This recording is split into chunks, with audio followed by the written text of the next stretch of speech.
our Inspire event. I'm Barbara. I'm the experimenter for Extended Grace. And again, welcome as we talk about this very important topic of housing. We're almost done with our season. Next month we're going to talk about disabilities, and then we take a hiatus until September. We'll have some summer series programs, but our regular Inspire event will take a break over the warm weather months. Today, if you haven't been to an Inspire event before, this is roughly the agenda we're going to follow. Make some introductions, some opening words, and we get to sing a song. I'll give some opening reflections, and then we're going to hear from our panelists. After our panelists speak, we'll have an opportunity for Q&A.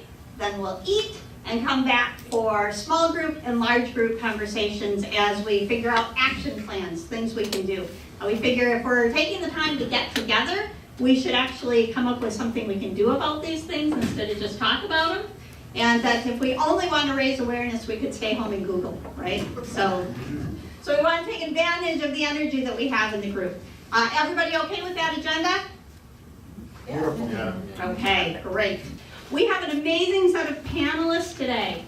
We have Ryan Kilpatrick from Ottawa Housing Next, Rhonda Kleyn from Neighborhood Housing Services, Beth Hannes from Habitat for Humanity, Councilman Josh Bruger.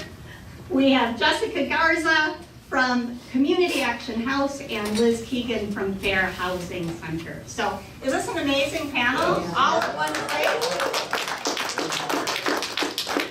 What an incredible opportunity for us.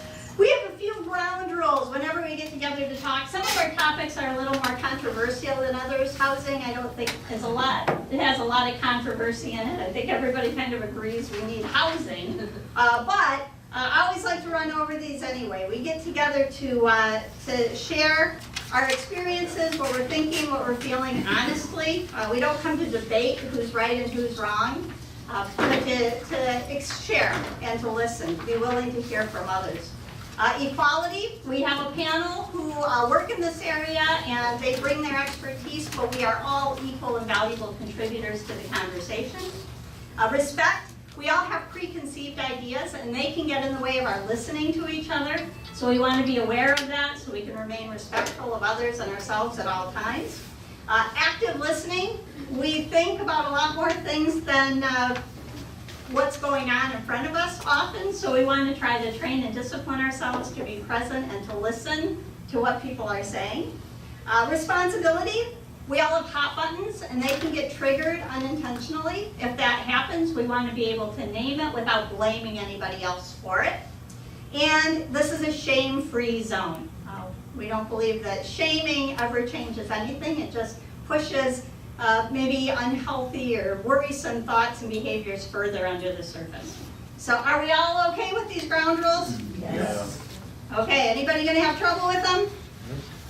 All right, then we can move on to our song. We're going to start with Another Day in Paradise.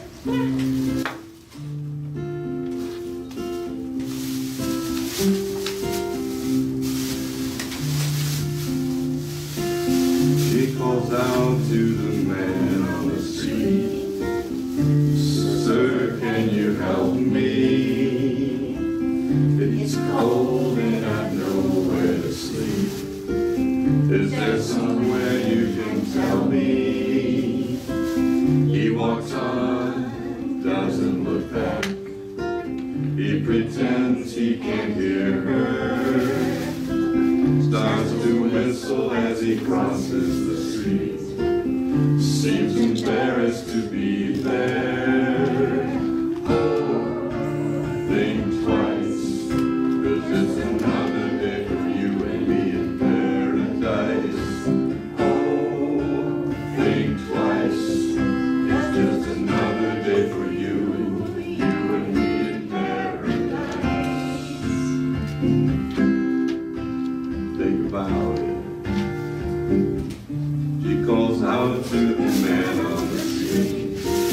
He can see she's been crying. She's got blisters on the soles of her feet. She can't walk, but she's trying. Oh, think twice,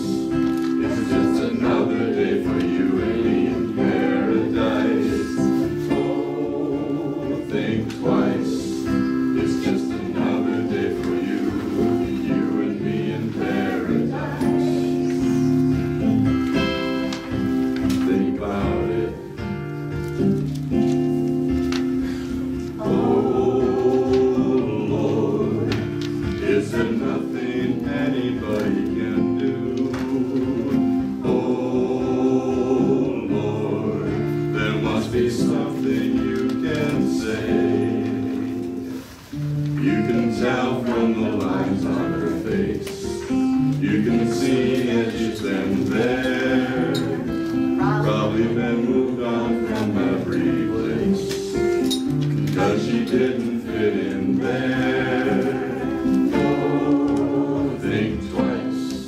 It's just another day for you and me in paradise. Oh, think twice. It's just another day for you and me in paradise. Just think about it. Thank you, Keegan.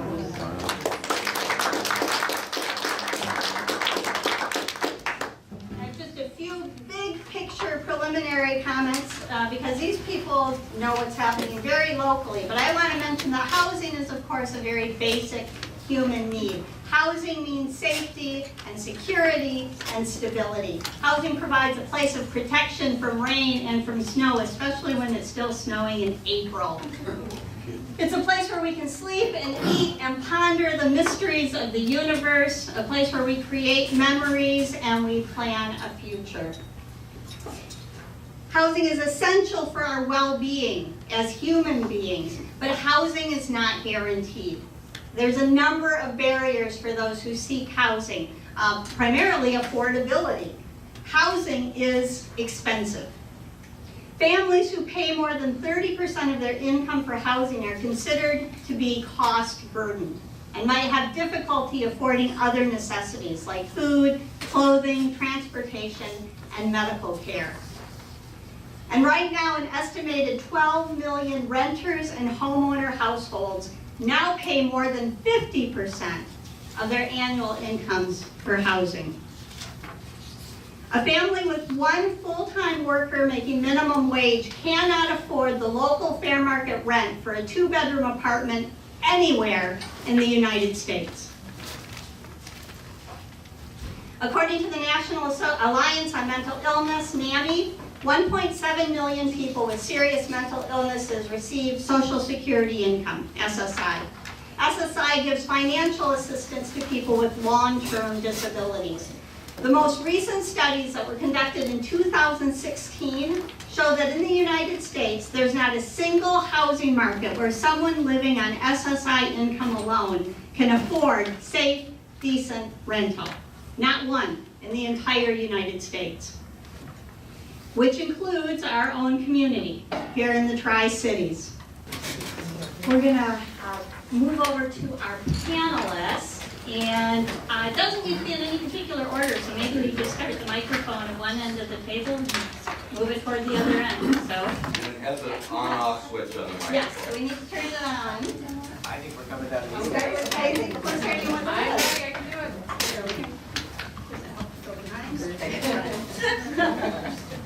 One of these days, we're going to buy a longer cable. Yeah, there we go. That's pretty. Right?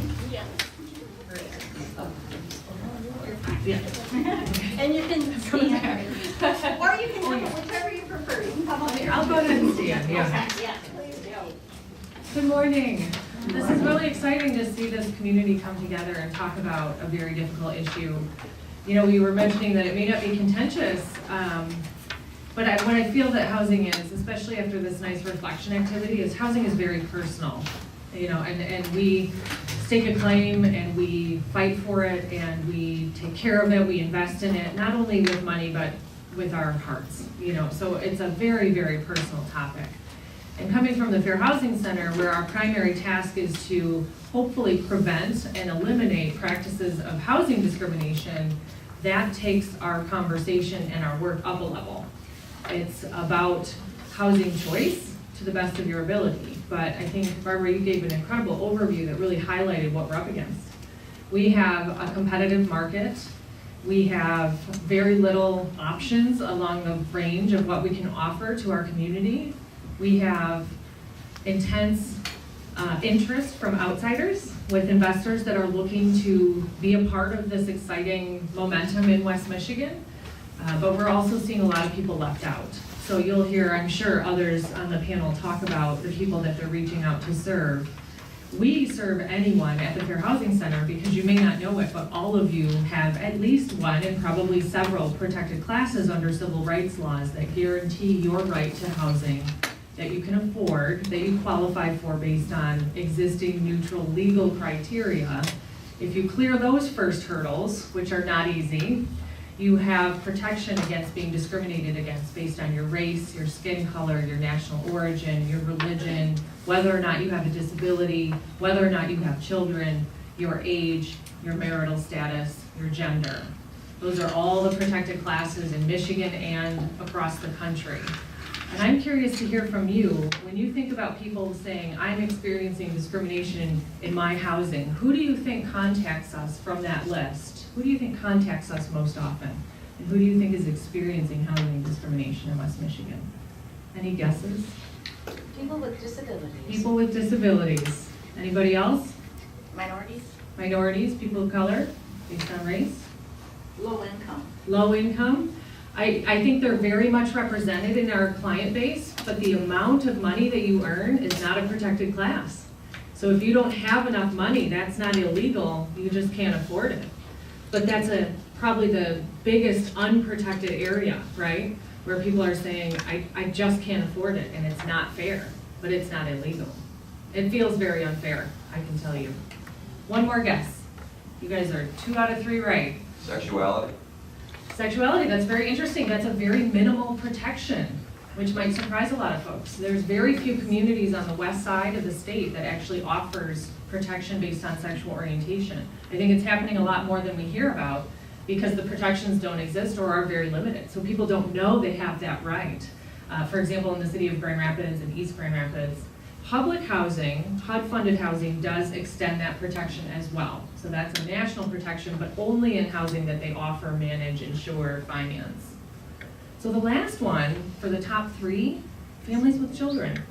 So you were absolutely right, disabilities, the folks that have physical or mental disabilities, that's our #1 basis. We had 62 cases of housing discrimination based on disability last year, 52 based on race, and 39 families with children experiencing housing barriers, on top of how difficult it already is to find it, compete for it, afford it, let alone, for me, what makes me very passionate about housing choice is, if you think about all the places that you may have lived, if you have moved more than one time, where you live in our neighborhoods today dictates how you live, what access to opportunity you have, whether you have access to education, employment, good health care, whether grandma lives around the corner and can help with your family or your children, all of those things that matter. Green space, being in the neighborhood that you feel comfortable and safe in. Maybe it's the neighborhood you always dreamed of living in when you were growing up. You should have the ability to have that choice because it's not just getting your perfect apartment, your perfect home. It's everything that comes with that. It's all tied together. So at the Fair Housing Center, what we do is we accept allegations of housing discrimination, and to the best of our ability, because we're a nonprofit, we're not a government agency, we don't have enforcement authority, we're an advocacy group, we try to investigate what's happening. And we ask the housing provider, can you prove this isn't discrimination? And about 2/3 of the time they can. It's not discrimination, it's miscommunication. It might be a different type of legal issue like tenant-landlord. It's not a civil rights issue. But actually last year, when we were looking at what was happening in the housing process, we found evidence of discrimination 42% of the time in our investigations. So that's, the rate is slightly increasing these last few years, where we're seeing patterns of people being treated differently, costs going up, baseless evictions, all kinds of red flags, if you will. So we really encourage community members to report discrimination to us. And on the flip side, if you're a housing provider, there's several of you that work with housing programs, we want to help you comply with fair housing too. So we're trying to help everybody achieve equal housing opportunity, regardless of which angle it's coming from, because that's the only way I think that we'll be really successful. So I think I'm about 10 minutes, I'm not sure, I wasn't watching the clock. Do I have You still got a few more time? Okay, so I wanted to give some examples. I teach 3-hour classes, so hold the microphone away. I won't do that to you guys today. It's a sunny day, it's a weekend, and you've got other panelists to hear from. So what does discrimination look like in practice? We've had housing providers say very blatant things like, oh, I didn't know you were in a wheelchair when I talked to you over the phone. Well, unless you were Skyping, why would you know that, right? So they would deny that person when they came in person to see the unit or fill out an application. Oh, I don't want to deal with that. I don't want to make any changes for you. I don't want to allow you to build a ramp or put grab bars in your bathroom for you to safely exit the shower. So it can be that very blatant, I don't want to deal with you. It can also be very polite. Oh, darn, that place just rented. And you don't have time in your housing search to circle back and double check, right? If you think about how busy the market is, we have homes selling within the day right now, right? We have waiting lists at rental communities that could take months to get through. So it's very hard to check what that process is actually on the back end. We're busy, we're looking for somewhere else that meets our needs that we can afford to move on. So it's up to us and the community to say, you know, I think that something isn't right happening here. Let's pause and investigate this a little bit further. We're also seeing more hoops being required for different groups of people to jump through. So for example, a family with a larger number of children, they have to pay more in a security deposit, or their monthly rental rate is increased just because you have so many kids. Or they'll ask questions about why the parents aren't together or who the biological parent of each child is. Really information that doesn't matter. What matters is the number of people and the income and their appropriate background, their rental history, credit score, those sorts of things. So we're seeing things that may look fair or may confuse us, so we don't challenge it in our housing search. So we really say anything that doesn't smell right, feel right, sound right, if you feel like you were treated differently, let's take a moment to stop and examine that. Maybe there's a reason for it, maybe it's discrimination. So, all right, I'm gonna pass the mic to Jessica. Thank you, Liz.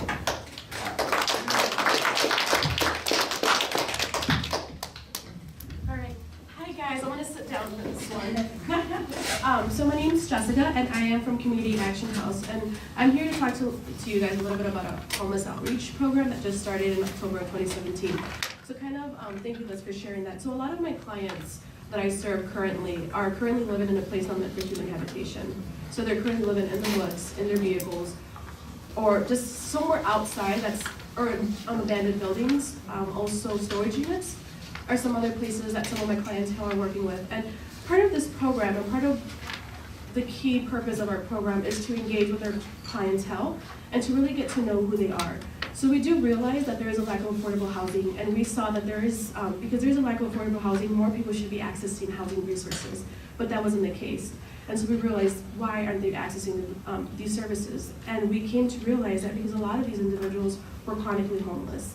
And if they ended up being homeless, it's because they don't trust, or something along the way led them to be here. And so they don't trust, they don't trust service providers, they don't trust us because of the things that have led them to become homeless. And there's various reasons as to why they become homeless. One of the most common myths that I hear is like, why don't they just work?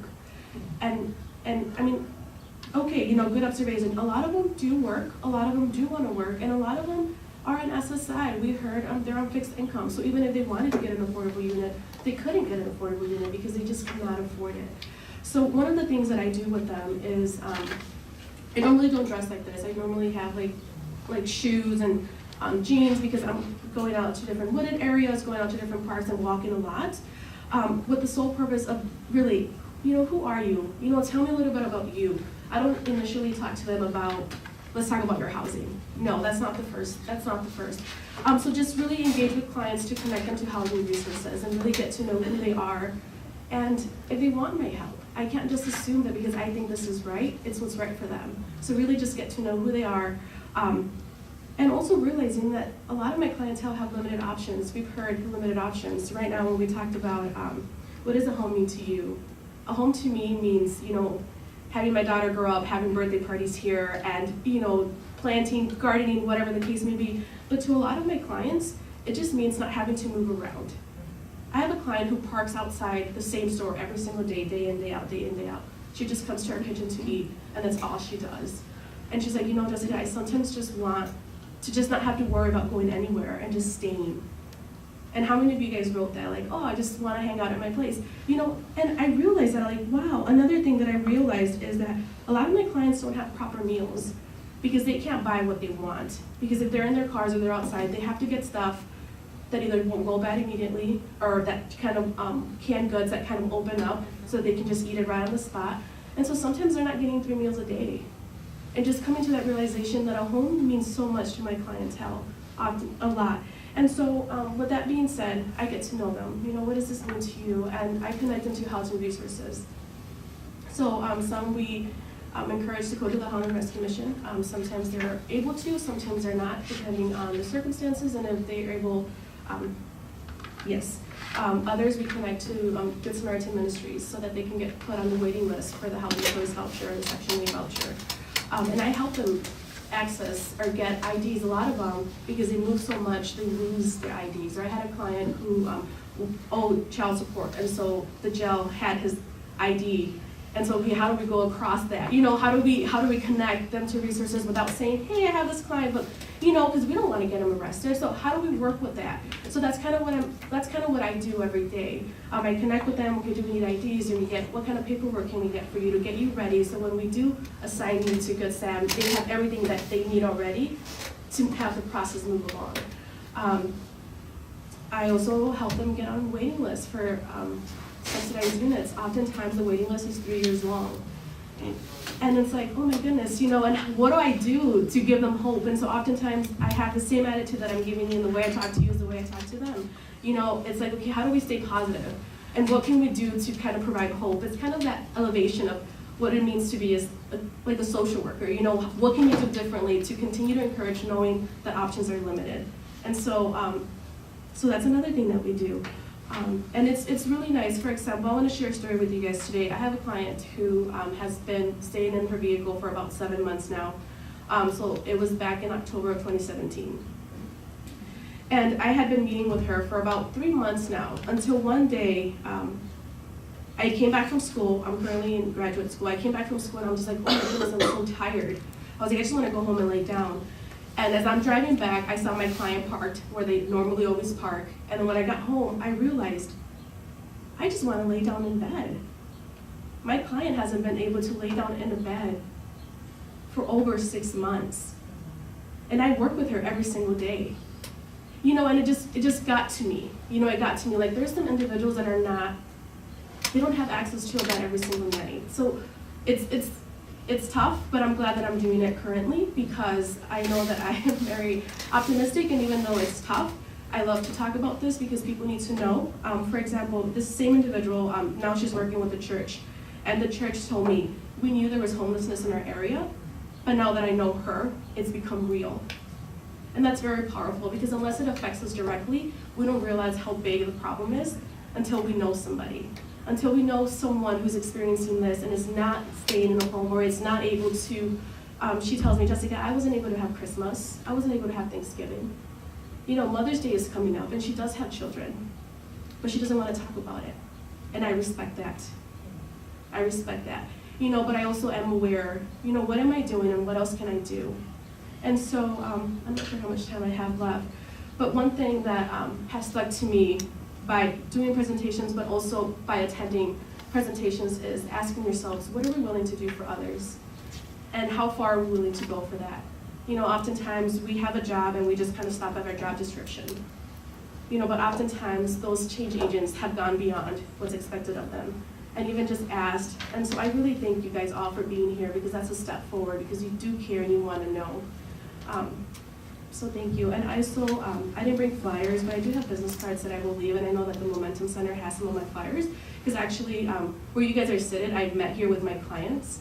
So they've been really open, so the Momentum Center, thank you so much, because I know I've been able to print stuff when we needed stuff for DHS, because we also help them apply for food stamps and Medicaid. So thanks so much for being here. Thank you, Jessica.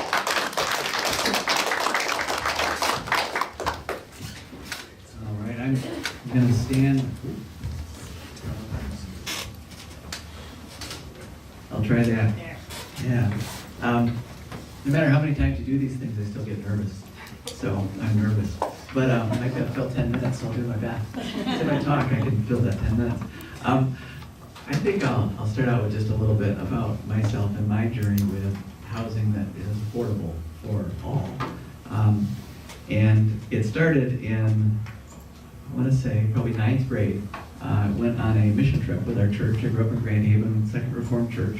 We went down as a youth group to Apache, Oklahoma, to what was a Native American, or I think at the time we called it an Indian reservation.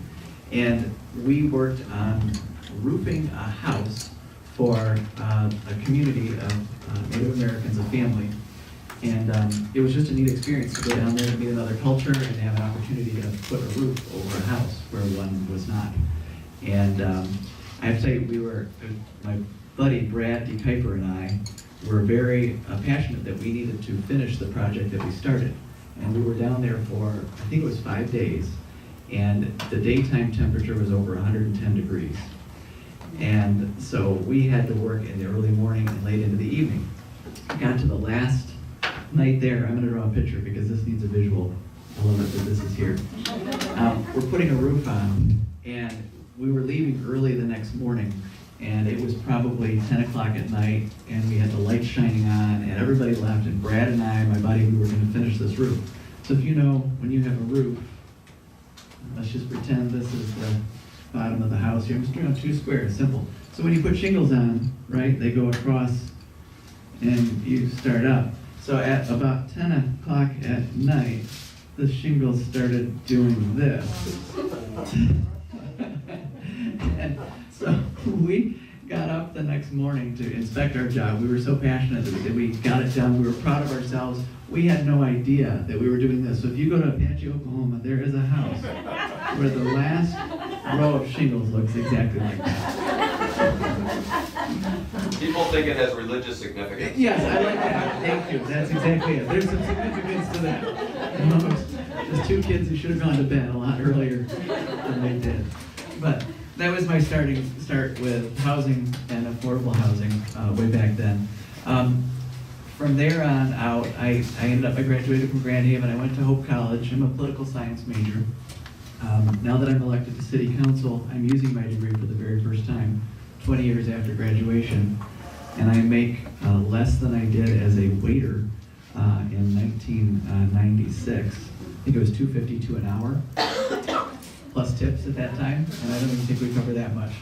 Truly, it's not about the money, it's about the service. Shortly after I graduated from Hope College, I worked with Habitat for Humanity. I signed on as an AmeriCorps volunteer, and very much enjoyed the little stipend that we got to cover living expenses, as well as there was a tuition reimbursement program at the time, and I'm not sure if that's still there or not. Beth knows more about that now than I do. So I did that and ended up as the construction supervisor or Habitat construction manager. I don't know what the title was, it's not important. But we built between 10 and 12 affordable houses for families in need in the Holland community. At that time, partnering with churches and businesses to do that. And Beth will talk more about Habitat and that program. It's a great program. Fast forward a little bit, I became a builder. My dad and I decided to get our builder's licenses together and to work together as a way to make a living. And throughout that process, I ended up getting a little bit scared going out on my own, and I landed back at Habitat for Humanity, doing Beth's job right now in Grand Haven, where we built between 1 and 2 houses a year, much smaller community than Holland. I was there for about a year and then ended up at Love Inc. And then I have since been back as a full-time builder and also on the Salvation Army Board of Directors. The Salvation Army has a number of short-term transitional housing opportunities right here in Grand Haven. They are always full.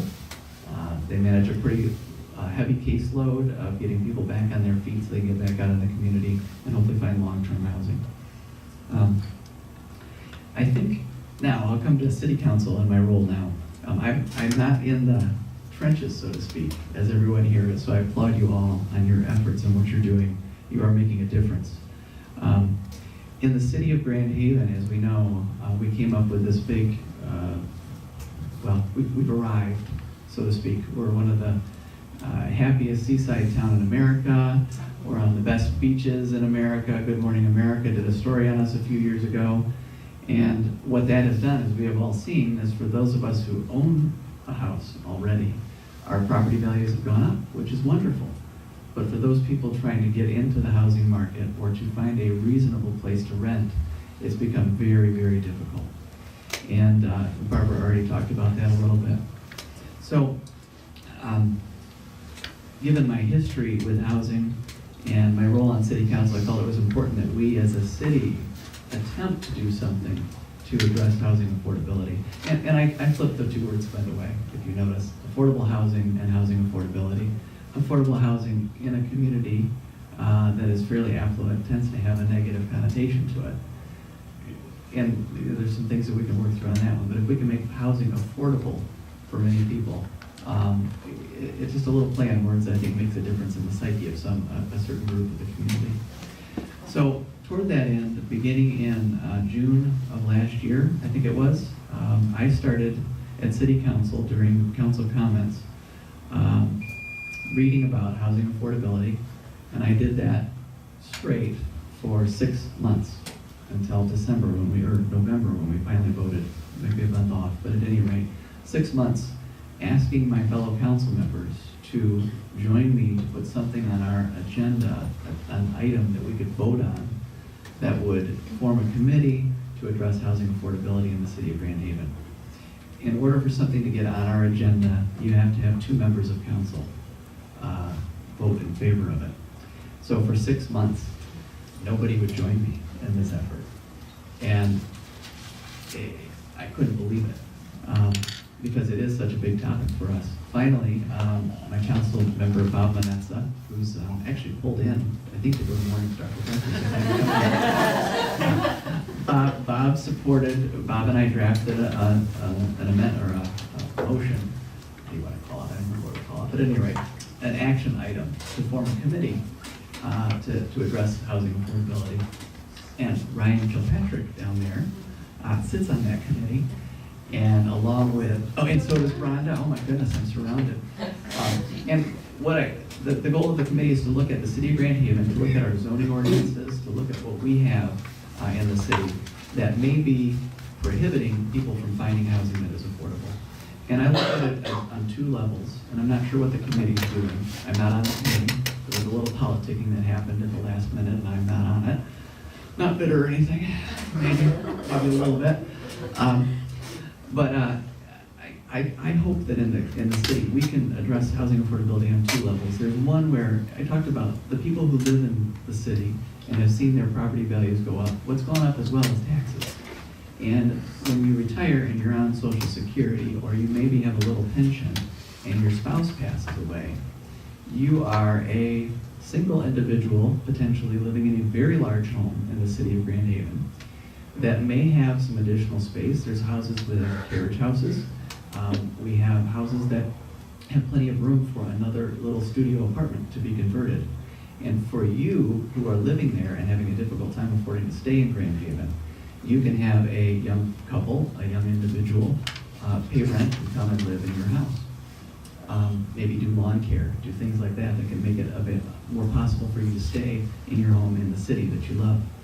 Right now, our zoning ordinances do not allow you to do that with your own house. So I'm hoping that out of that committee, something will make sense. And I'll look forward to hearing more on what's going on with that from Ryan and Rhonda. And then the second side of that is what we call affordable housing for low to moderate income families.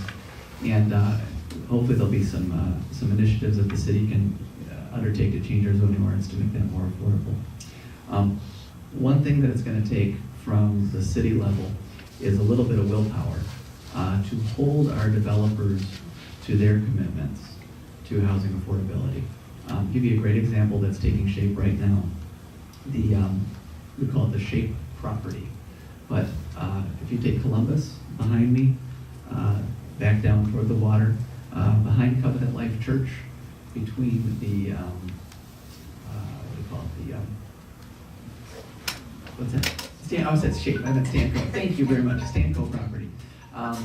Between the, what do we call it? The garden, Farmers Market, thank you. Across the street from the Farmers Market, between the Farmers Market and Covenant Life Church, is this empty property that's owned by Stanco. Thank you, Ben.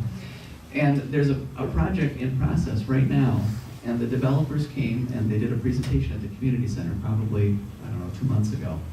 And they said in their presentation that one of their goals was to build what they call workforce housing. It wouldn't necessarily be Section 8 or subsidized, but it would be considered affordable.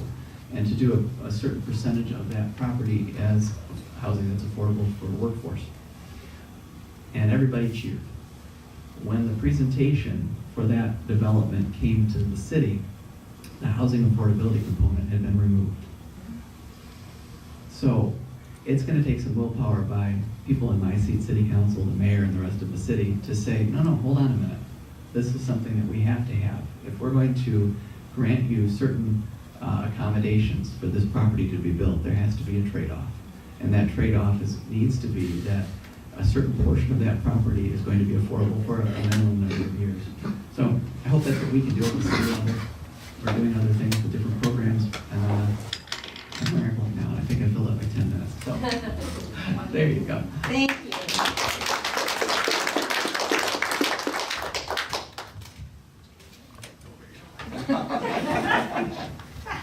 Good morning, I'm Beth, and I've been with Habitat going on 13 years, which is really hard to believe. And there have been so many changes each year that makes affordable housing more difficult, even for nonprofits. And a lot of it, first I should say, Habitat does not give homes away. It's a 0% mortgage, but it takes us 30 years to recover the money that we raise to put a family into a home. And in another month here, we'll be breaking ground on the 61st home in the Tri-Cities area. And that means almost over 200 children have had a place to call home. It doesn't seem like a big amount, but it's huge. And the people that apply over the years have been increasing instead of decreasing. And a lot of that has to do with the cost of living going so high. And a few years back, when all the big banks were giving out loans to families that really couldn't afford it, there were new laws that came through called Dodd-Frank. And at first they said, no, that's not going to affect a nonprofit. But then they went on to say, yes, you do housing, so we have to abide by the same rules and regulations. In the way back then, we were skilled and taught how to originate mortgages, how to service a mortgage, and a lot of this change, I think, took place right after Josh left. Yeah, and so we went through the government regulations, and they said, no, you couldn't get an exemption for it, but decided to try it anyways. So we had Oprah, the Office of Federal Regulations, come in and audit every single mortgage we had ever done.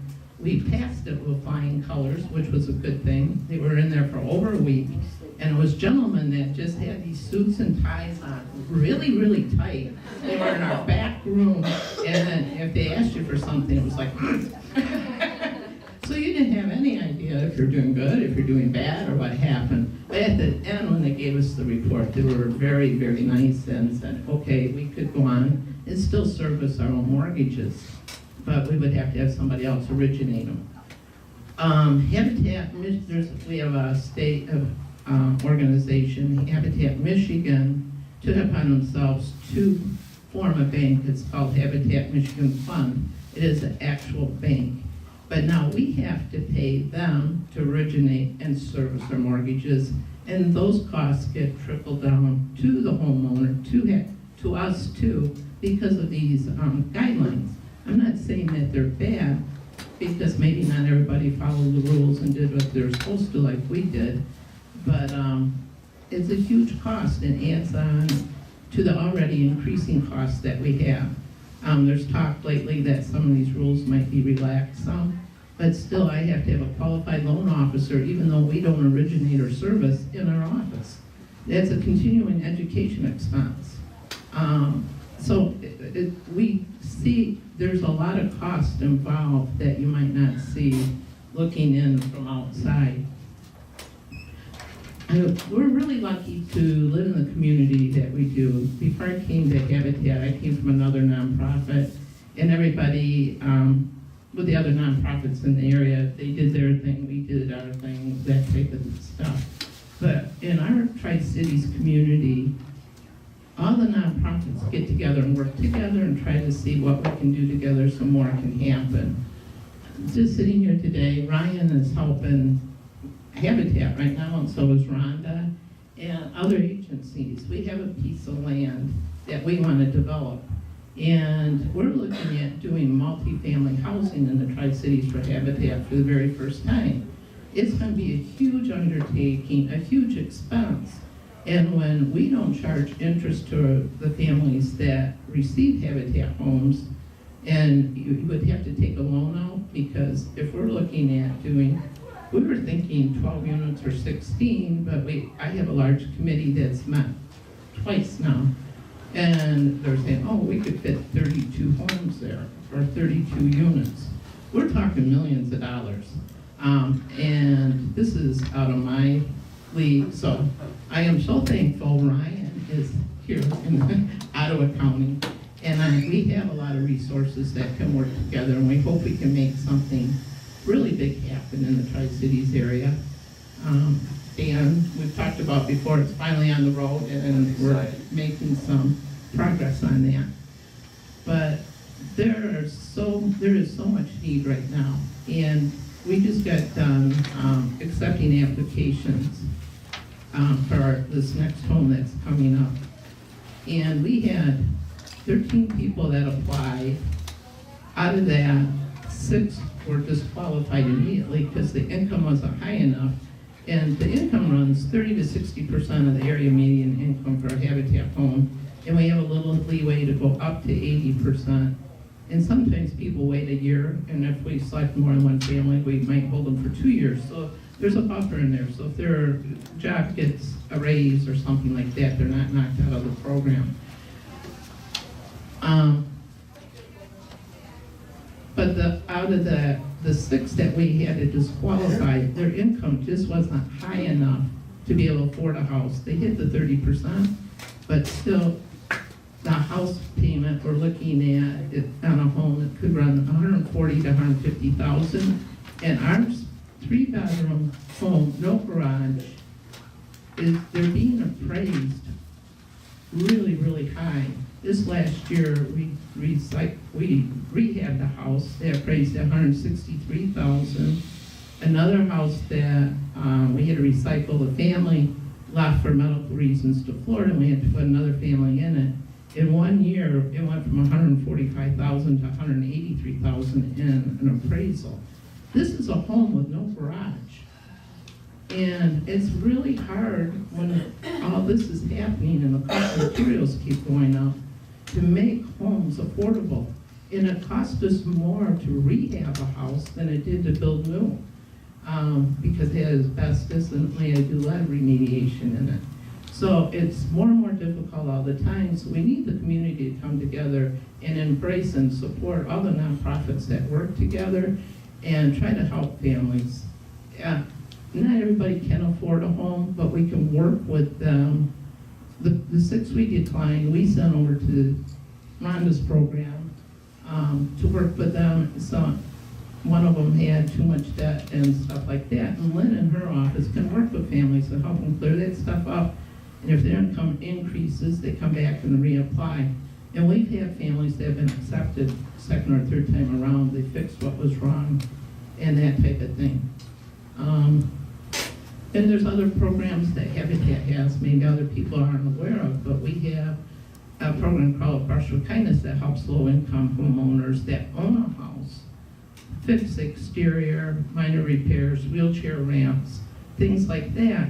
And our applications for that is increasing also, and we see as people, I would say 75% of the people that apply are SSI with mental disabilities, and the other majority are seniors in our community that can't afford the taxes that they're paying on their home, living on Social Security, and then making a choice between food and prescriptions.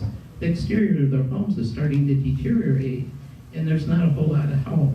So we're seeing an increase in that, and we're doing more and more of those kind of things to keep people in their homes. We had a young woman just a few months ago, in her 30s, 3 children, and she couldn't get anybody to help her because she was in a rental. She's terminally ill and needed a wheelchair ramp.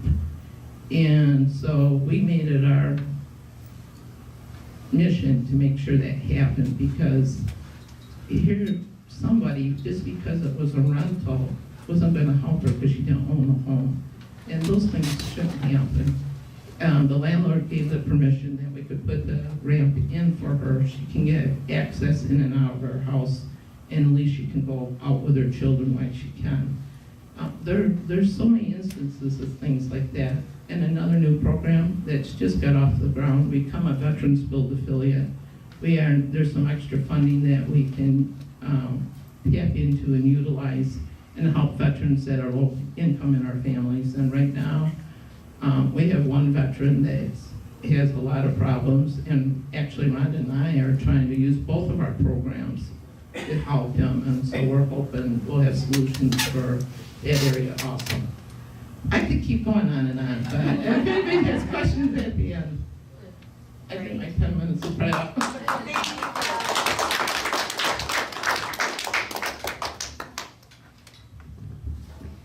Thank you for having us all here. I'm Rhonda Kleyn. I work for the City of Grand Haven in the Neighborhood Housing Services Department. I did bring some handouts, and so I'm just going to talk briefly, very briefly about what we do at my office, and then I'll talk a little bit, it piggybacks on what Barb talked about, you know, some of the data about affordability. But I have some actual numbers. I think data and numbers resonate well with people, and my numbers are kind of more specific to the Grand Haven and the Tri-Cities area. So through my department, we have education classes, we do group classes, and we also do individual appointments. One of our most impactful programs is homebuyer education. Homebuyer education, we teach the class monthly, and you come in, we bring a lender, a realtor, an homeowner's insurance person, and a home inspector. You just learn about all the aspects of buying a home, what's important, what types of mortgages, you know, what your realtor should be doing for you, shouldn't be doing for you. If you take the homebuyer class, you get a certificate that's good for 12 months, and there are down payment assistance programs through your lender that the certificate gets you access to the down payment assistance programs.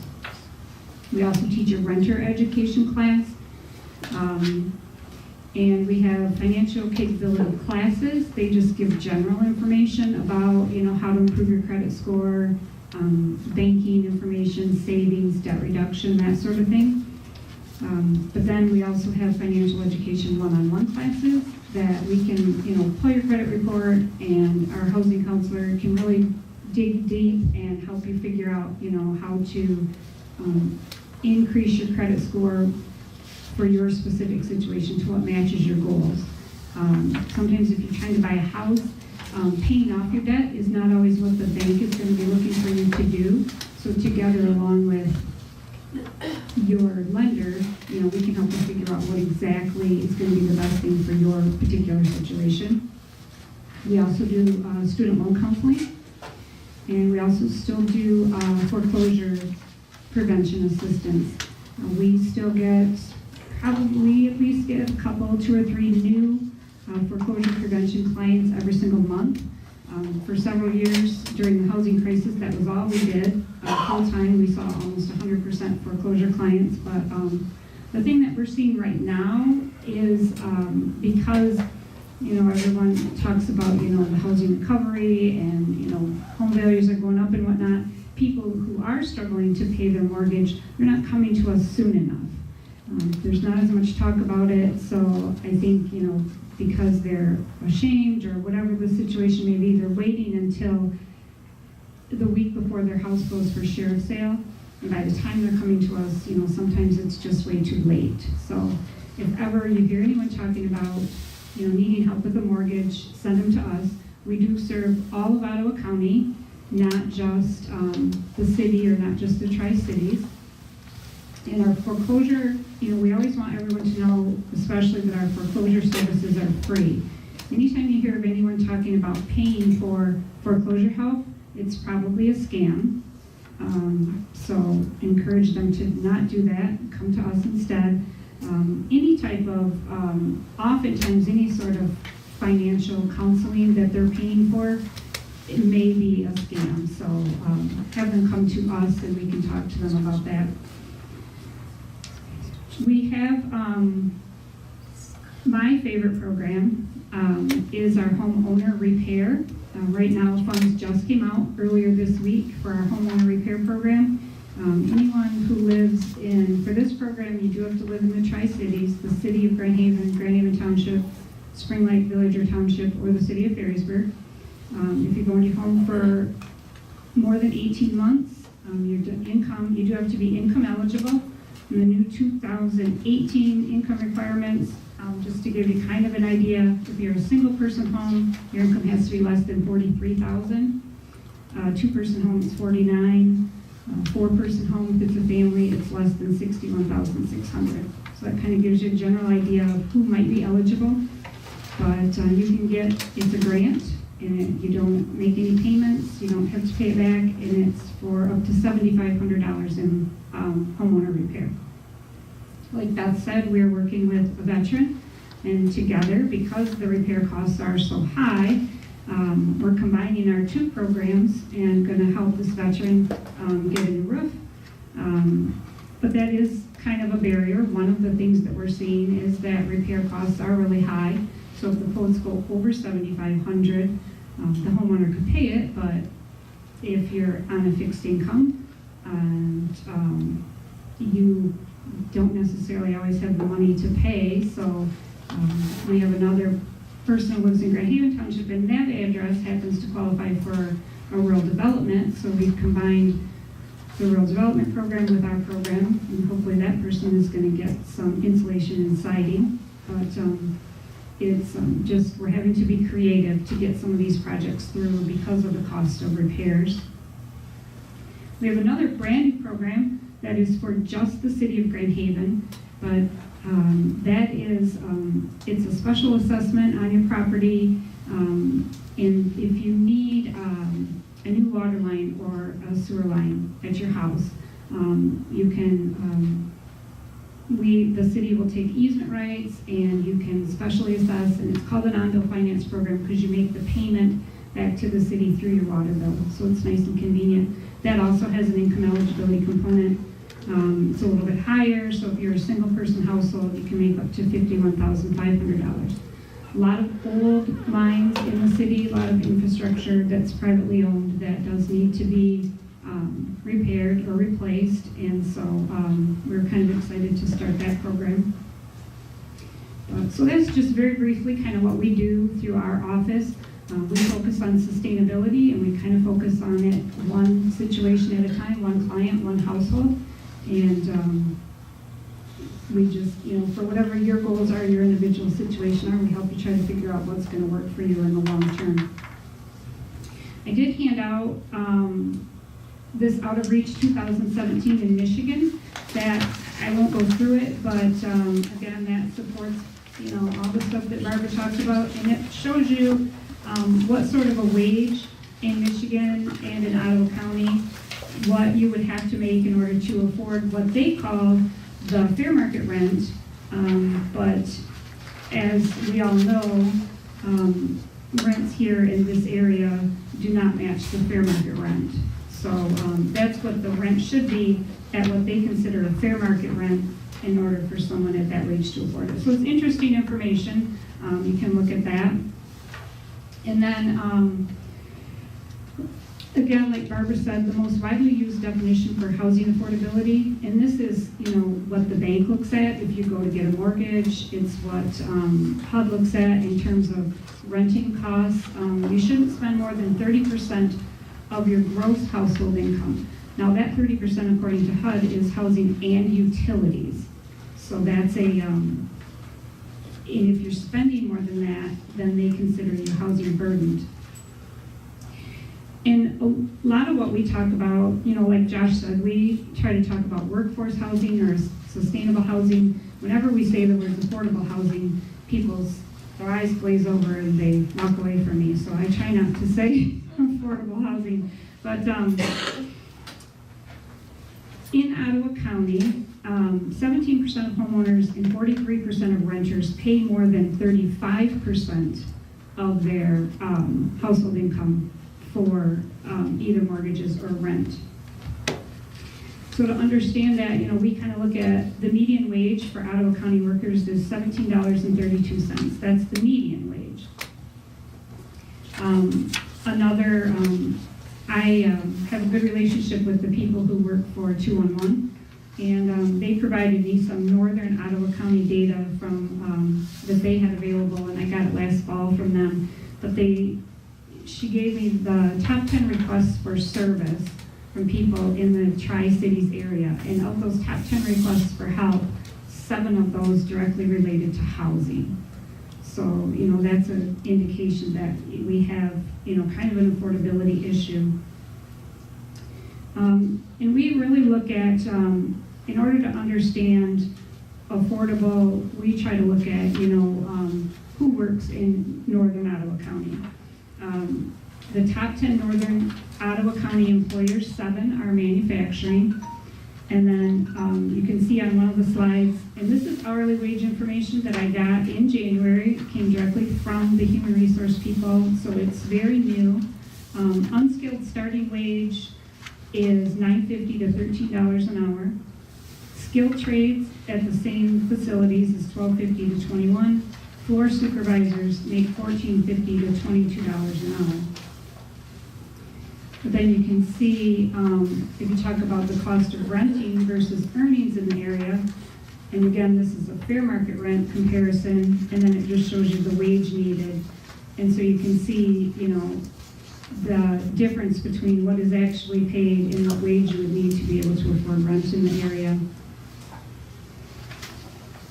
And then because we do a lot of home buyer ed, and we see a lot of people whose goal it is to buy housing, I got some information, and we put together some data. If you're going to get an FHA loan from a bank, they look at your debt to income to be no more than 31%. If you want a conventional loan, they look at 28%. So we just took some numbers. If the sale price of a home is $140,000, which right now in this area, if you're going to try to pay $140,000 for a house, you are going to get, it's going to be small. It's not going to have more than 2 bedrooms, and it's probably going to need some pretty significant costly repairs. The house payment with taxes and insurance for a $140,000 house is $927 a month. And so if you look at how to afford a $927 a month mortgage payment, your monthly gross income has to be almost $3,000. That's a $17.25 hourly wage. That's to get an FHA. If you wanted to try to get a conventional loan, you need an hourly wage of $19.23. The median sale price for homes in Grand Haven for 2017 was $164,800, so that is significantly higher than my $140,000 example. The median appraised value for homes right now is $146,600. The income needed to purchase a house at $164,800 if you're getting an FHA mortgage is $19.83 hourly. If you're at a $14 an hour job, in order to get a $140,000 house, you'd be spending 38% of your gross monthly income on housing. And keep in mind that, these basic numbers that I'm giving you, they don't allow for any sort of savings, they don't allow for any sort of maintenance plan. These are just affording your basic housing needs. If you have a $14 an hour wage, the maximum rent or mortgage to stay at the 34% shouldn't be more than $728. And the purchase price to stay around that $728 payment is a $108,000 home. Thank you, Rhonda, very much. And great.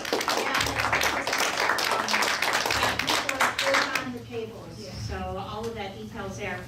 We have one more speaker to hear from. I just want to invite everyone to stand and sit back down though, because I've been sitting a very long time. Blood with a bike. Stand. And then we can sit back down. Whose idea was it to have 6 panelists? It's such an important topic. It is. There's so many different ramifications. So, please, Ryan. Hi. I can be quick. No. Hey, We're in the tough room. No, it's good. It's good. So I think everybody who already talked has given a really clear picture of some of the issues that we're facing. So if I turn this off, can you all hear me? Great. No, there's some people. No? Can't hear me right now? Okay. Jacob in the back going, I need to film this. Oh, got it. Okay. So I want to talk about what we're trying to do to move forward right now, because the problem is pretty clear and pretty stark. So my name's Ryan Kilpatrick. I work for an organization called Housing Next. We have officially existed for about 4 months. We started just at the end of 2017, and we're created in partnership between the Community Foundation of Grand Haven and the Community Foundation of the Holland Zealand area, with a couple of impact investment models that have funded us for a minimum 5-year period. So we've got partners with the United Way, with Lakeshore Advantage, the Chambers of Commerce, Ottawa County, and the Lakeshore Nonprofit Alliance. They're all members of my board. And our goal is primarily to do 3 things. One is to work with our nonprofits to build capacity and support the work that they're already doing and create connections where they're not already created. 2 is to support the development community, both nonprofit and for-profit developers. We've got a situation right now where the cost of construction is exceedingly high. That's a result of high labor costs, it's a result of high material costs, it's a result of higher financing costs. All of those things add up to make projects more expensive, which at the end of the day makes projects less affordable for tenants who need to rent, or homeowners who want to buy. So one of the things that we want to do is partner with those developers to find ways to reduce the cost of their financing or the cost of their construction. So that could be prefab, it could be modular, it could be any number of things, and it can also be gap financing that we'll bring to the table to help resolve some of the financing issues that they have. And then lastly is trying to fix for the regulatory environment. So part of the reason we're in the position that we're in is we spent the last 50 years prioritizing primarily one kind of housing. For a very long time, we've said single-family home ownership is the top priority across the United States. And it's an extremely laudable goal. I think it's an important goal for all of us. It's inherent in the American dream as we've defined it since 1945. But the problem is we can't all afford a single-family house the day that we graduate from high school or college, if we're lucky enough to graduate from high school or college. And what we haven't done very well is build in opportunity for other types of housing across all of our communities. We have a lot of communities that have exclusionary zoning ordinances that say things like you can't have a dwelling unit smaller than 1,000 square feet. Well, if I'm a single man who just graduated from college and I'm working for $12 an hour on the factory floor, affording a 1,000 square foot apartment is a problem. I can afford 500, but the local regulatory environment requires me to buy twice as much space as I need in an effort to create a more exclusionary policy. I think very often it's not intended to be exclusionary, but the result is exclusionary. So part of what our work at Housing Next is talking with local government officials, partnering with city council members, with city staff, with planning commissions, to really think about why are some of the regulations that are in place there, what was the intent, and how do we follow through on that intent in terms of preserving community character, keeping property values stable, and at the same time providing for quite a bit more housing choice. So, and that means housing size, housing type. Very often we create neighborhoods that are exclusively single family in one part of town, and then exclusively multifamily in the other part of town. And then we make it very difficult for people to get from either of those neighborhoods to their job without owning a vehicle or 2 vehicles or 3 vehicles. And so as we look at the overall cost of living across Ottawa County, typically the number one expense is housing. Sometimes it's daycare. If you have 2 or more children who are in daycare, you're probably spending at least $1,000 a month on childcare. But after housing and childcare, it tends to be transportation. Most of us spend $300 to $500 a month in order to maintain a vehicle. And we've got great transit services. We've got Harbor Transit here. We've got Max Transit down in Holland. We've got MATS up in Muskegon. Those are good services, but what we haven't done is create a built environment around those transit services that makes it really easy for those to operate and makes it really easy for us to use them to both get to work and get home and get to the grocery store and pick up our kids from daycare. We've built communities that really require us all to have cars all the time, unless really you have no other choice. So for those folks that are really struggling to both stay employed and maybe further their education and keep an affordable house in a safe neighborhood, having a car is an imperative. So one of the things that we want to do is start to reduce that burden, is make it easier for people to access public transportation, to maybe leave a car at home, maybe not have two cars so that they can save that $300 or $500 to spend on housing. And so our work ahead is really to partner with all of the community organizations that are represented here at the table, other organizations throughout the communities, as well as for-profit and nonprofit developers, to create a lot more housing choice and a lot more housing supply so that we can bring price down overall, and then create connections between the services that are available and the housing that we provide.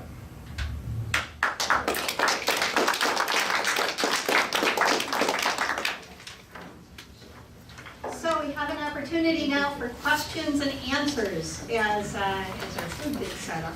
What questions do you have for any of the panelists? Okay. Amy?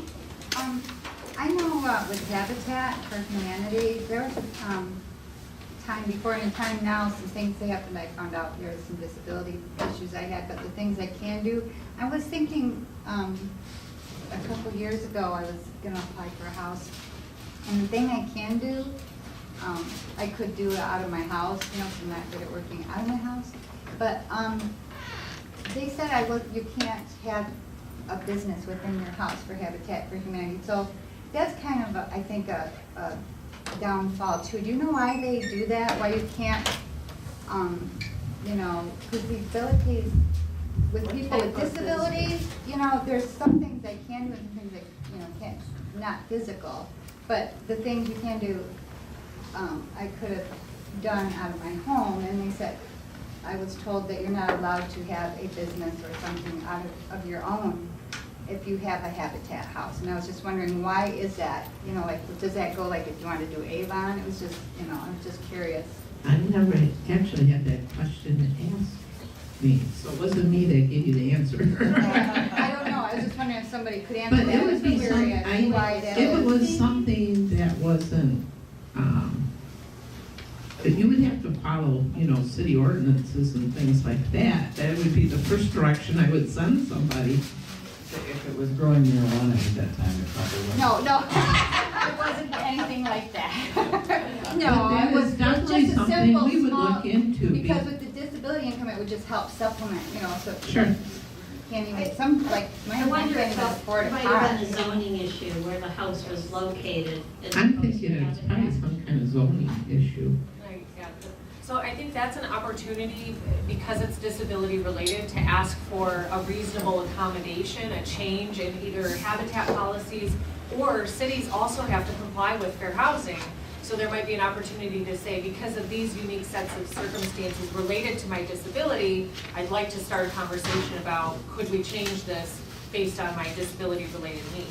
So And there's it's not two a opportunities. Habitat policy. Correct, right, so, Oh, that's right, it's that's right. I important went for to- Habitat to know that too, that we can maybe say, let's explore this. It's, you know, I'm of the belief that it never hurts to ask and, you know, find out why is this their policy for that neighborhood, and is there something that we could discover to get creative and meet in the middle?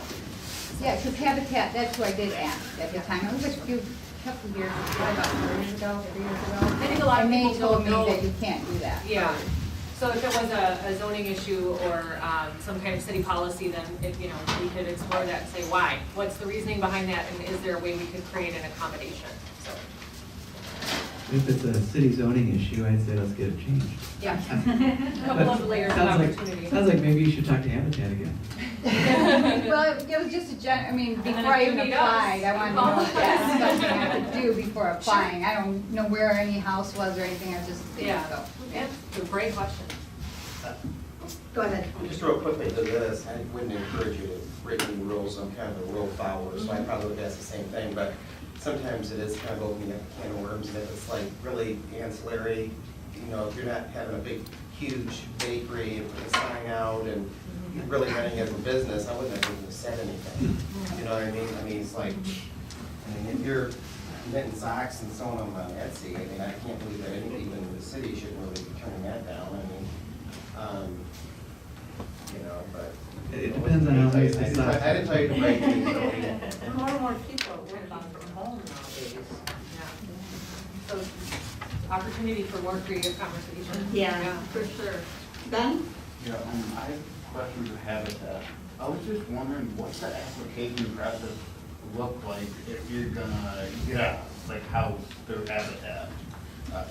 Can you explain a little bit? There is a selection process, about once a year, and we're just completing it this year. We take applications, and there's a minimum amount of money. You have to be sustainable in order to afford a house payment. And so we kind of look at income to see if it's worth your time to fill that out. And if it is, we'll send you back with the application. You'll bring that back, we kind of go through it, and then we hand out a whole packet of information we'll ask people for. And it's based on 3 criteria. If the income looks like it could qualify, it's based on the ability to repay because it is a mortgage at 0%. The willingness to partner because there's usually gifted equity in the mortgage. It's like a soft second, which the house might appraise at $183,000 and it's sold at about what weight cost and carrying costs like that, maybe at $160,000. So there's 20-some thousand of gifted equity in there. So all those factors are taken into consideration. And so it's the willingness to partner, and that means putting sweat equity in if you can, working on your own home while it's being built, or for rehabbing a home or something like that, working on that. For a single adult family, it's 200 hours. The individual getting the house has to do 100 of those. Family and friends can help with the other 100. And if it's a dual couple getting a house, it's $400, where 200 has to be done by that family and 200 by their family and friends. But if you ever have questions, stop in and we sit down and guide people through the process.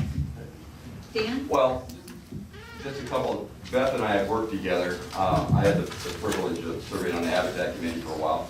And I know one of the frustrations that we faced, in spite of the gifted equity, had to do with the banking industry regulations. Right. And we found that many of the applicants who qualify for our application process could have gotten a conventional mortgage themselves.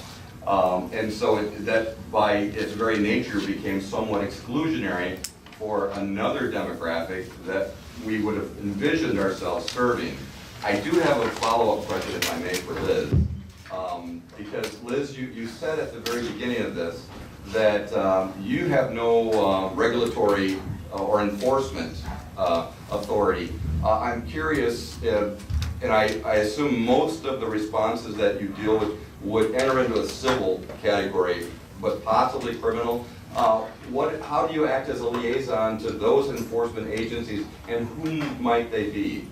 Excellent question. So really, it depends on the level of law that's being violated. That's always something to take into account. So federal laws give you access to federal courts or filing a complaint with HUD. If it's a state-based violation, we work with the Michigan Department of Civil Rights and follow their processes. People have the right to file in state court as well. And of course, if there's a local ordinance, like Holland does have a fair housing ordinance that adds source of income protection, we would go to the city as the enforcement authority. So we kind of have to look at what's happening as far as informing our clients of what rights they would then have as far as opportunities to file complaints or pursue a complaint in court.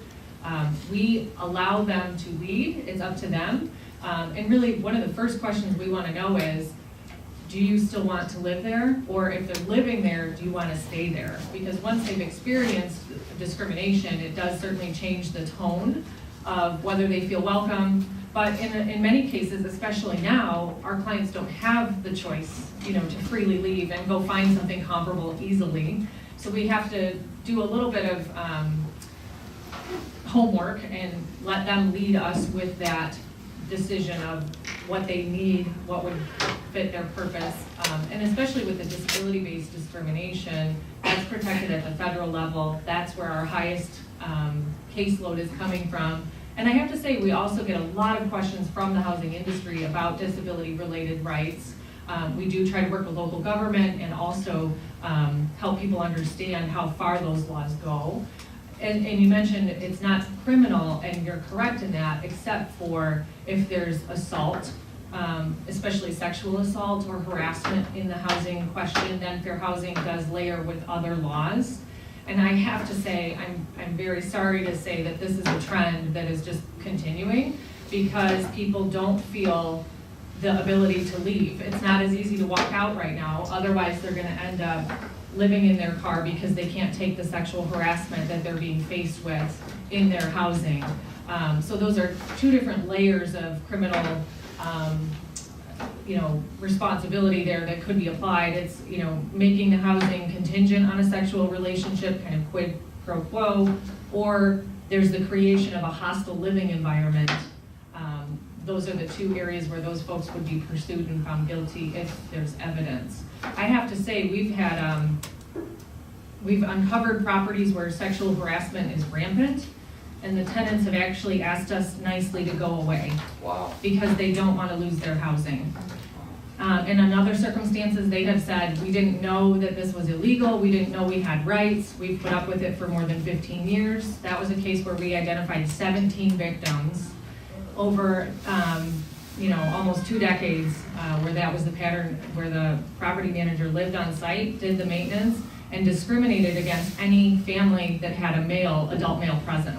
So he filled the property with people that he was trying to target. So those kind of cases go to a much different level. Department of Justice, HUD, they get involved, rightfully so. On the ground in Michigan, what you're most commonly going to see is the Michigan Department of Civil Rights as the investigators. The HUD presence is really diminished. We don't have an office in Grand Rapids anymore. There's an office in Detroit. Our region is the HUD 5 region, and that's based in Chicago. So we typically work with the state most often. They are the open door for discrimination complaints, not only in housing, but employment, education, and other civil rights laws. Does that answer your question? Thank you very much. Lynn? Yeah, this is a question for Jessica. It sounds like you've got a lot of work to do with the people who are living on shelter. Do you do it on your own?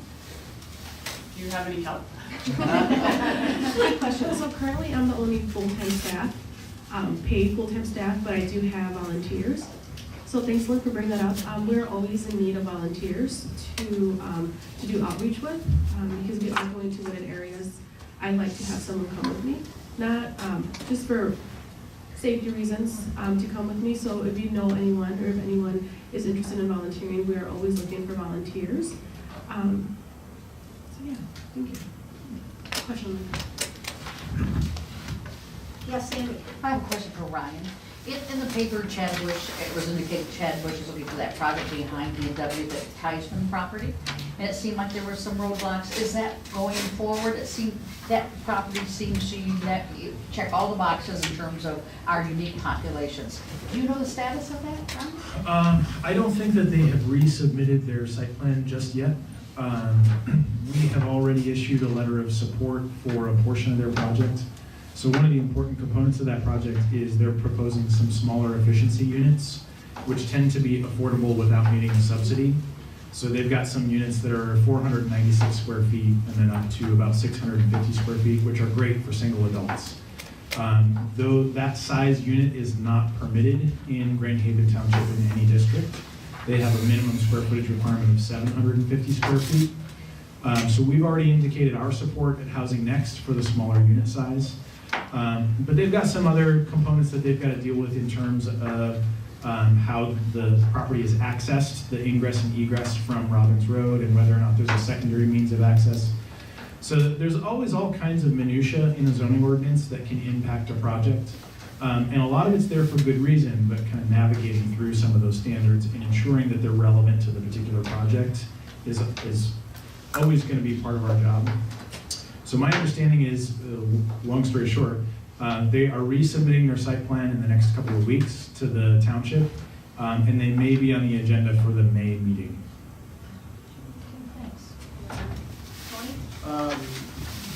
Jessica, what's the difference with, I volunteer some time at Herbert Hall, and then there's Hope Hall for the women, Herbert Hall for the men.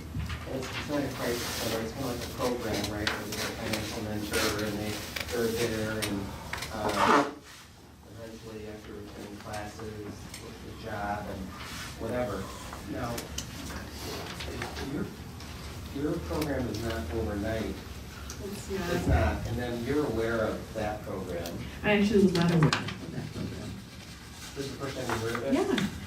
What is the name of the place? Well, it's through Loving. Oh, Loving Action. Yeah, I'm aware of that program. Sorry. Oh, okay. Sorry. But not that. So I actually went Harbor to, yes. Hall, and, men's, and then it's behind her. Yeah. No, I've been there. I actually took a tour. I just forgot the name of it. Okay. Matt Layer. Yeah, and that's why I met with. Okay, Yeah. yeah, we got it. So I was just wondering the difference, and so do you sometimes refer people to whom? Do you have mostly women that you? No, so far, I've had a lot of men. I've actually just encountered 2 females that I'm currently working with. And we do work together, and so I do reach out to him and say, Matt, is this a possibility or an opportunity? However, there's just like any place, there's rules that you need to follow. And oftentimes, depending on my client's circumstance, they can abide, or not because they don't want to, but because they can't. For example, somebody here in Red Haven had a brain injury, and he had medical marijuana card, and he needed that in order for him to be able to sleep at night and have his anxiety level lows, and he had a doctor note, and he was not able to stay in Love in Action because that was, you weren't allowed to have that. So little stuff like that play a factor into whether or not they're able. I was just kind of curious, and I don't know if yours is more like crisis, or I think Herbert Hall and Hope Hall is more residential program. It's a program. You need to enroll in the program. Right. And for us, so that's a really good question that I will elaborate on. So for our programming, we don't offer any overnight, we don't offer any housing, immediate housing, but we do have a community kitchen where I can meet them there and they can have a meal. Our kitchen is open Monday through Friday from 11:30 to 1. No questions asked, anybody can go, anyone from anywhere can have a meal there. I also provide hand warmers and foot warmers, clothing, food, snacks. So I'm more of an immediate assistance, but also long-term. So for example, if a client is staying in her vehicle, I can provide a blanket, I can provide those immediate needs that they need right then and there. I can connect them to other churches that provide gas cards, for example, when it's been really cold, so she's had to leave her car on at night. And that wastes a lot of gas. And so I can connect them with those resources, and I can see if they are eligible to stay at the Holland Rescue Commission or Love and Act. I follow up with those. Another thing that I wanted to share is that also for moral support, one of my clients will call me and say, Jessica, the guy is telling me again to leave. So there's an individual that likes to go to where she's located and ask her to move multiple times, and I'm just like, don't worry about it, you do not have to move, and so, we're there to offer those tangible stuff, but also to be able to, that mental health piece, and say, hey, I'm here for you, and we're here for you, call us at any moment, advice. And so I hope I answered your question. I just wasn't sure the connection to two, or like if you could refer to that program, or, that kind of thing. And we do refer, and I also kind of understand it's a little bit more crisis, even though you may coach them or help them for a longer period of time. Yeah. I just want to highlight too that several of us are members of a group called the Lakeshore Housing Alliance, where a lot of the representation here today, we get together every other month, and I actually want to highlight Lynn is the staff for that program. and she can speak to this much more beautifully, but I'm on the executive committee, and we're always open to further input. And, we're trying to understand what everybody offers and identify gaps and needs, and that's where the incredible effort of Housing Next really grew out of that network of frontline service providers saying, what are we all seeing? Who are we all serving? What can we do better? So that's a great group to engage with and connect to as far as what's happening for a crisis, and then there's a whole spectrum of programs represented in that alliance. So Lynn, you want to add anything? But okay, all right. So I just want to highlight she's here. So at lunch, go talk to Lynn. And then Hi, I was wondering if any of the panelists is familiar with any of the HUD regulations, or if anybody's a representative from HUD. familiar with regs. The reason I'm asking you that is that at one time when I lived on the east side over in the Detroit area, I purchased 11 houses through HUD. The regulations were a little stringent. Well, they weren't really regulated at that time. You could buy a house as an investor and then rehab that house and put renters into them. They changed the rules a few years after that to where investors had to wait for a second listing to come out, posting of the houses that were available, to offer those to people who actually wanted to buy those, rehab them, and then that would be their home. Instead of being a renter, they would be the homeowner. And then they would put out a secondary list.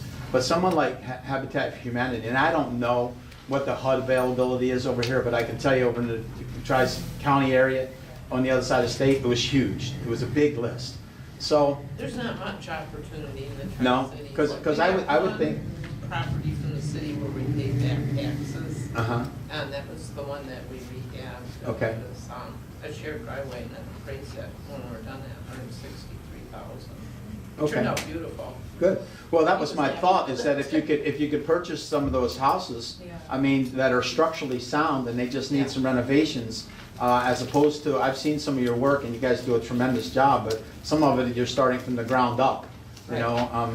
So this would be a house that's already structurally sound that, you could pick up for, And part of very cheap. What we do too is the homes that we do, we make them ADA accessible. That's one of the requirements by Habitat itself. So even if the person doesn't have any type of disability, anybody visiting would have access into the house. And it has a wider doorways built in, and also the bathrooms are structured. They can age in place. So they can age in place. It's awesome. Right. But at the same token, you can take some of those houses, and if you find somebody who's willing to put the sweat equity into it, they certainly could be a homeowner at a reasonable price. I would love to see them. Yes, then maybe just one more. I think I'm listening to service providers, and I'm thinking about somebody who would like to move into the community, and I'm thinking, I'm wanting directives. Where do I start with this maze? I mean, it sounds like the percentage of success is pretty minimal. So if I'm moving into the community, right, I know when someone's moving to the community and they need help to find low-income housing, where do I start? Give me some directives.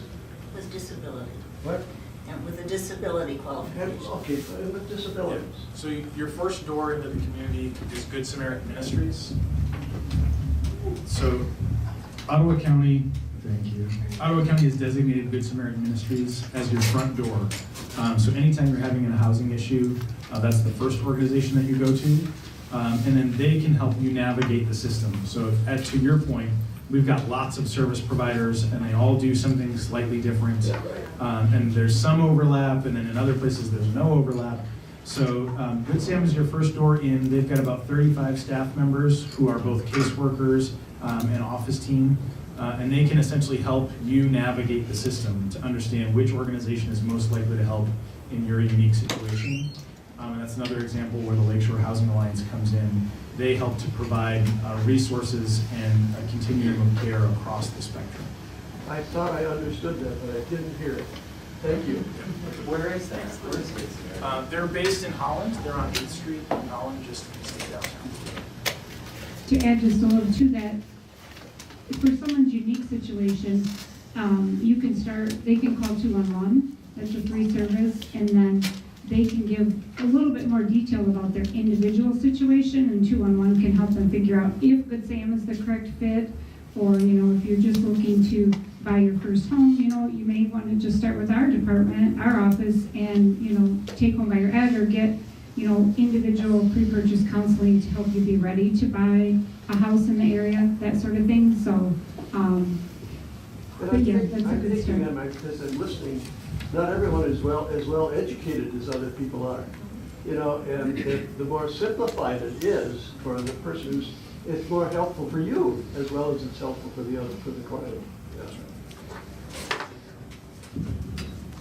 I know you're about to go to lunch.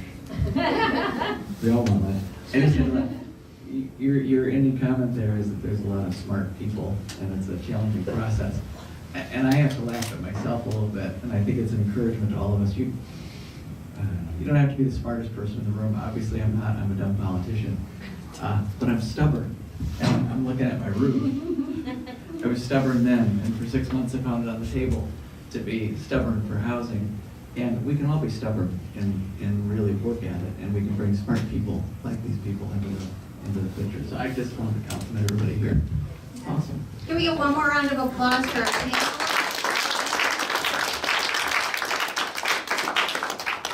Fantastic. We're gonna transition now. We're gonna get some food. So I've asked the panelists to go first and to not get distracted in conversation on their way.